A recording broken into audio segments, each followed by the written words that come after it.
வந்து அதே கண்டென்ட் தான் அது நீங்க டிக்டாக்ல பாக்குறப்ப நீங்க எப்படி ஃபீல் பண்ணுவீங்க? ஷார்ட்டா அது வந்து என்ன மாதிரி கண்டென்ட் வந்து நீங்க டிக்டாக்ல எதிர்பார்ப்பீங்க? என்டர்டெய்னிங். அதுவே அந்த டாலர் சாப்பிடுறது என்டர்டெய்னிங்கா இருந்துச்சுன்னா நீங்க அதை லைக் பண்ணுவீங்க. ரைட்? இதே வந்து ஒரு லென்த்தி டுட்டோரியலா நம்ம டிக்டாக்ல போடுறோம். Same goes to Instagram. Instagram very much about life style. Right? So நீங்க ஒரு நல்ல இந்த டவுன்லயே வந்து ரொம்ப ஃபேமஸான ஒரு டோனட் கடைக்கு போயிட்டு ஓகே அந்த டோனட்டும் அதோட சேர்த்து காஃபியும் நல்ல அழகான ட்ரெஸ் போட்டுட்டு இங்கேயும் அங்கேயும் போட்டோ எடுத்துட்டு ஒரு ரீல்ஸ் பண்ணினா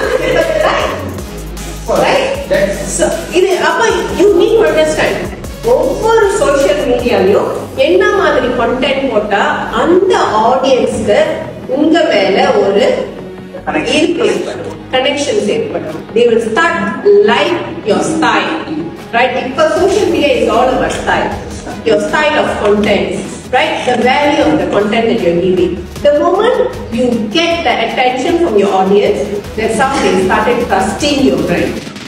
Okay? So mostly அவங்க வந்து இந்த மாதிரியான ஒரு emotional touch தான் உங்களுக்கு வந்து எதிர்பார்க்கறாங்க social media. ஓகே?